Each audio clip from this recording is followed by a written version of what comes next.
On avait étudié dans les Pirkei Avot que 10 choses ont été créées lors des 6 jours de la création.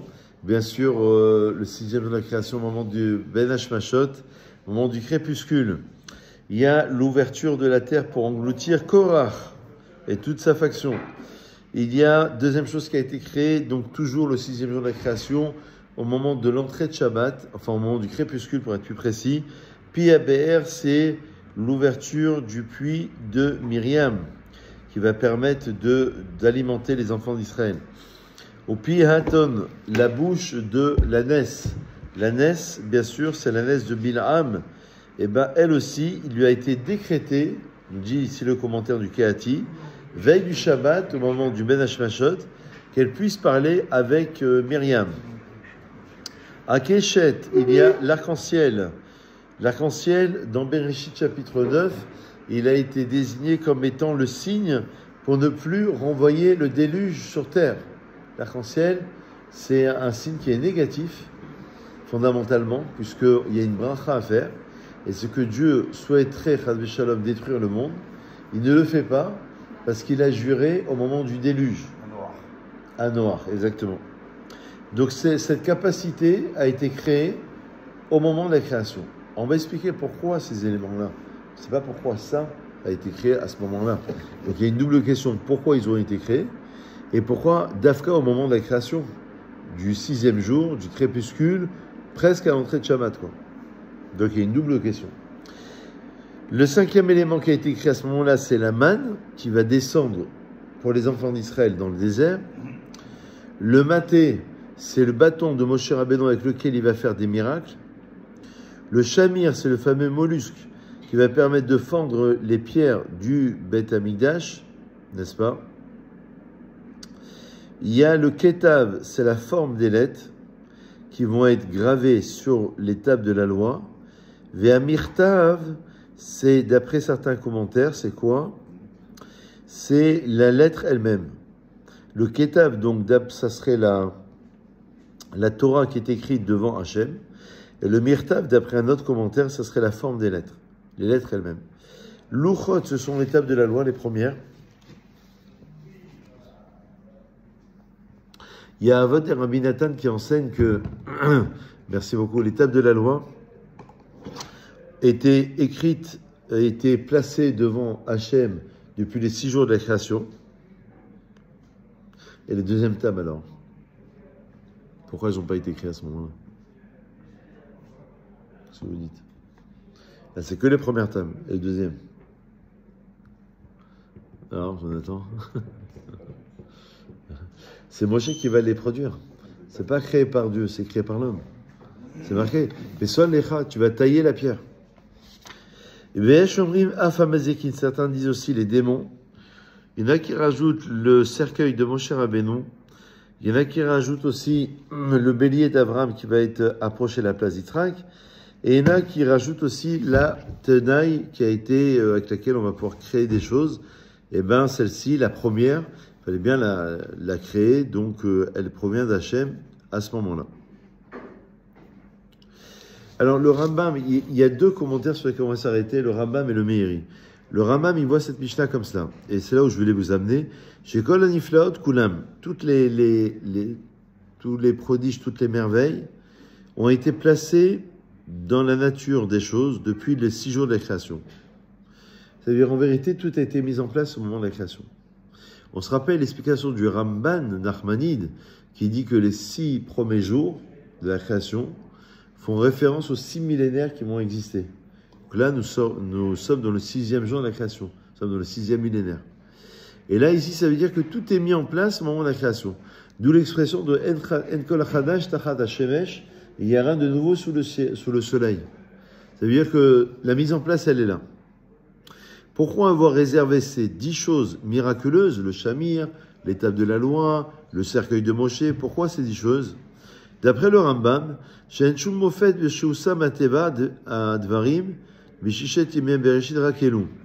les miracles ont été placés dans la nature des choses, il n'y a que ces miracles-là.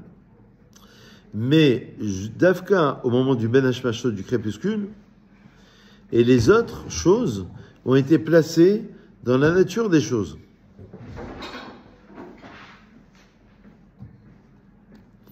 Ça veut dire qu'en vérité, ces 10 choses, c'est uniquement au moment du crépuscule. Mais par contre, les autres choses, c'est dans la nature. Ça veut dire quoi, c'est dans la nature? Le deuxième jour, par exemple, de la création, Dieu, il a divisé la mer. Merci beaucoup. Il a divisé la mer en deux. Il a divisé l'eau, pardon. C'est pas la mer. Il a divisé l'eau d'en haut avec l'eau d'en bas. Ça a été placé dans la nature que Hachem, il allait pouvoir, par l'intermédiaire de Moshe, séparer la mer en deux. Ou alors le Jourdain pour Yehoshua, Josué. Et ainsi pour le prophète Élie aussi, dans Mélachim. Et ainsi aussi pour Elisha. Donc la capacité de diviser la mer ou l'eau en deux parties, ça a été placé au moment de la création. Mais quel est le but de diviser par deux? Pour créer une confusion ou quelque chose? Non. On va expliquer. Dans le Midrash, on dit, au nom de Rabbi Yonatan, que Dieu a fait une condition avec l'œuvre de la création, avec la mer, qu'elle soit fendue devant les béné Israël. Donc, et le Midrash dit, c'est pas seulement avec la mer que Dieu a fait le Tnaï, la condition, mais avec tout ce qui a été créé au moment de la création. Ça veut dire qu'en vérité, toutes les créations, tous les miracles, sont mis en place dans la nature elle-même, des 6 jours. Par contre, ces 10 miracles, d'après le Rambam, ont été mis en place au moment du 6e jour, au moment du crépuscule. Voilà l'explication du Rambam. L'explication du Meiri, il dit que pourquoi ces 10 choses? Parce qu'il dit que c'est Bahem Kiyum Aoma, c'est l'existence même de la nation, la réussite et la perfection dans la Emouna. Il dit que ces 10 choses représentent profondément l'existence de la nation, sans lesquelles il n'y aurait pas d'existence. Pourquoi, au moment du Ben Hashmashot, chez Tekef la Bria, Itrayevu, Misad HaKabbalah, les Hamidbon. Dès que ça a été créé, dès que l'homme a été créé, juste à l'entrée de Shabbat pratiquement, eh ben on nous a imposé de croire en cela.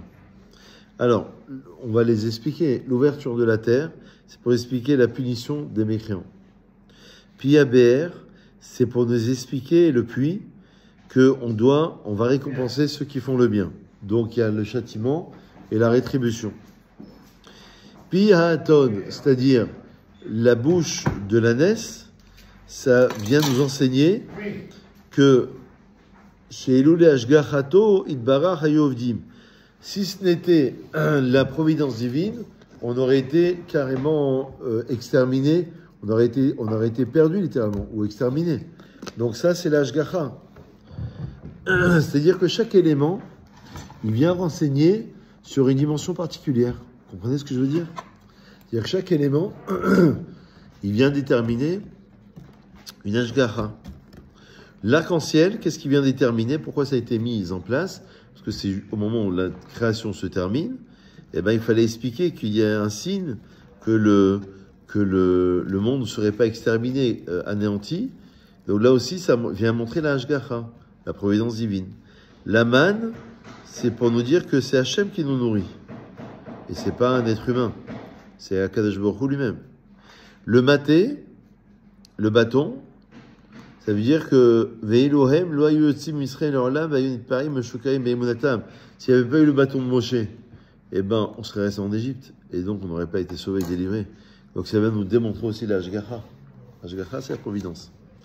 Le Shamir, qu'est-ce qu'il vient nous démontrer? Shaya Ika Verosh Linyan Adat. C'est la construction du Beth Amikdash, sans lequel on n'aurait pas pu tailler les pierres, sans lesquelles on n'aurait pas pu construire le Beth Amikdash. Et donc, par conséquent, on n'aurait pas pu établir l'essentiel même de la religion. Pas fermer la porte, là, c'est dangereux.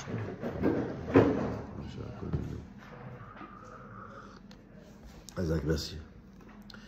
Le Ktav et le Mirtav, en vérité, c'est la même idée. L'Uchot, c'est le don de la Torah. Donc, en vérité, tu as toutes les composantes. Tu as en même temps la composante de la nation, en même temps du Beth Amikdash, et en même temps de l'Ashgacha. Les Mazikim, les démons, pourquoi les avoir créés à ce moment-là? Parce que ce sont des âmes, on va dire, sans corps. Ça vient nous donner l'allusion au Yetzer Hara, justement, à l'esprit du mal, le penchant du mal, comme c'est marqué au moment de la création, que Dieu a vu que tout ce qu'il avait fait, que c'était très bon, c'est le Yetzer Hara. Parce que sans Yetzer Hara, en fait, il n'y a pas de défi, il n'y a pas de challenge, en quelque sorte.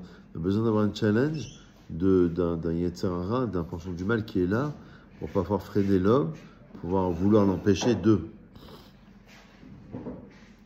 Gvorato Shel Moshe, c'est la même idée. Et Ve'elo Shel Yitzhak aussi, c'est le fait qu'il a été sauvé et qui va permettre à la nation de pouvoir exister. Donc voilà quelques idées sur cette Mishnah qui est extrêmement importante.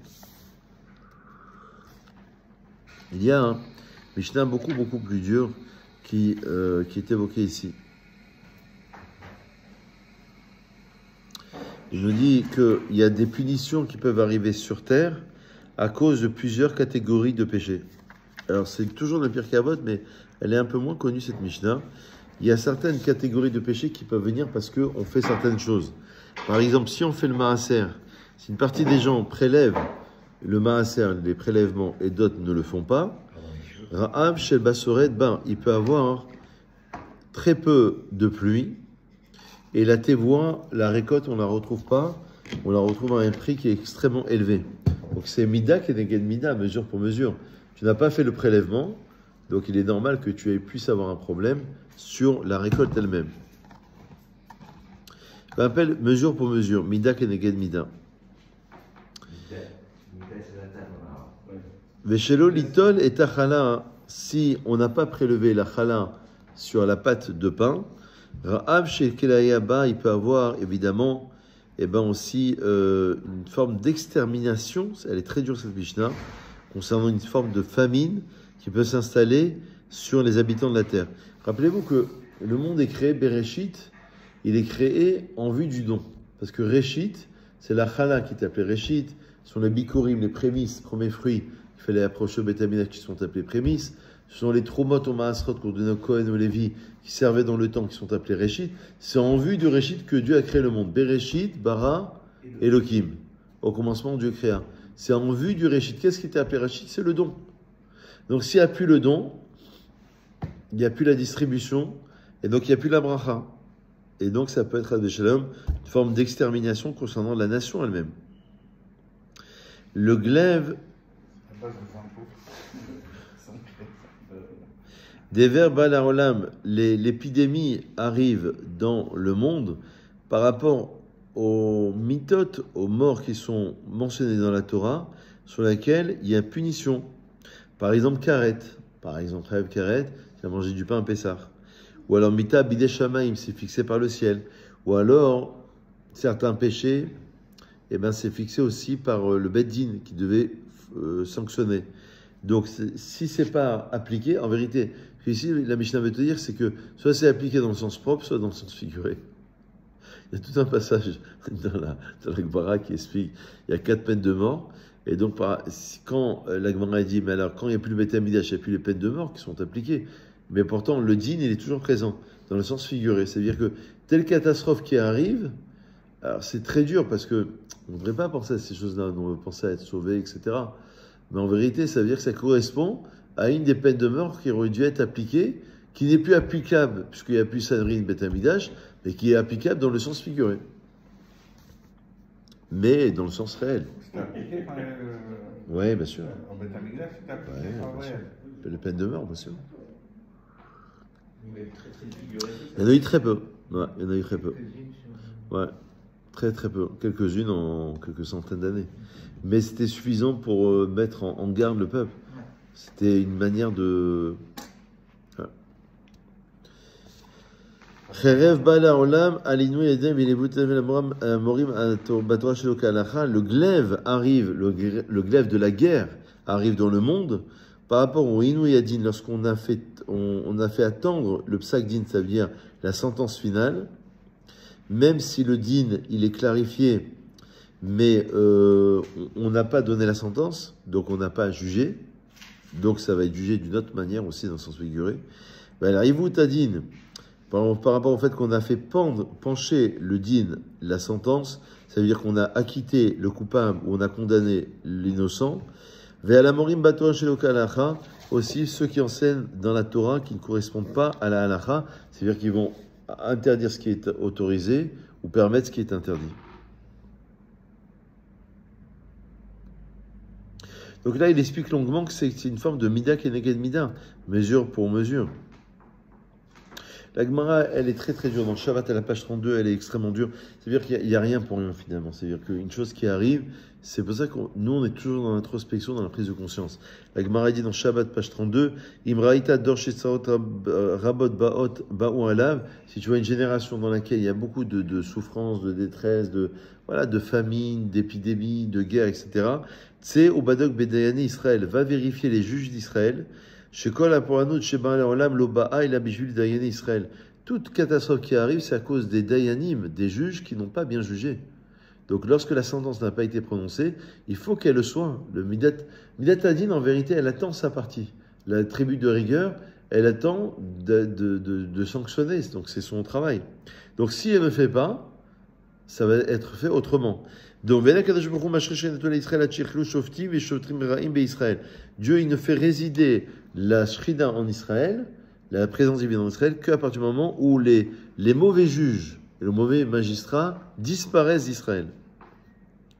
Ashiva Shoftena Kevarishona. La Hamida, tous les jours, 3 fois par jour, ramène nos juges comme d'antan. Ashiva Shoftena Kevarishona. C'est la sentence comme. Parce que il faut qu'il y ait un dîme. Le monde ne fonctionne pas sans police, sans juge, sans magistrat. Ça ne peut pas fonctionner. Il faut qu'il y ait dans une société, on le voit aujourd'hui que le mal de la société avec les élections, etc., on voit que c'est ce problème. C'est aussi, il y a le pouvoir d'achat, bien sûr, il y a l'immigration, mais il y a aussi un problème d'autorité, comme ils le disent, et aussi de dîne qui n'est pas forcément appliqué.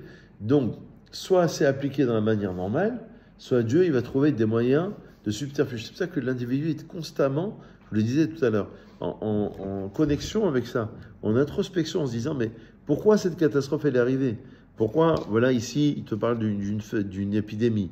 Là, il te parle du glaive qui peut arriver suite à une guerre. Dernier exemple, et je conclus vraiment, la bête sauvage, elle arrive dans le monde parce qu'on a jugé en vain. Ou alors un jugement, un serment qui est mensonger. On a profané le nom de Dieu.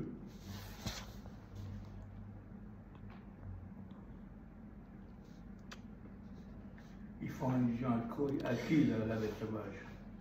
Et là, il explique, alors, on va l'expliquer juste dans la suite. Il dit comme ça.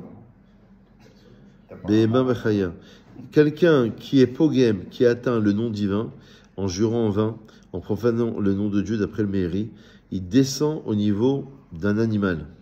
Et donc il est atteint directement par l'animal sauvage. C'est-à-dire qu'il est descendu de degré, donc comme il est descendu de degré, il est atteint par ce degré dans lequel il est descendu.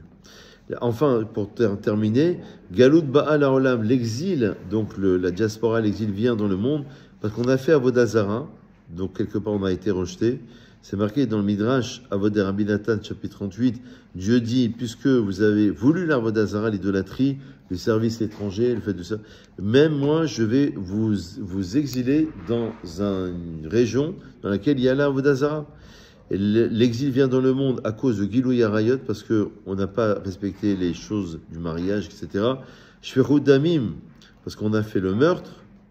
Il y a des versets relatifs à cela. Ve'a la Shmata Tares, parce qu'on n'a pas respecté la Shemitah. La Shemitah, c'est aussi un axiome qui est extrêmement important. Passez une très très bonne journée. Boker Tov et Koulam. Hazak ou Baruch.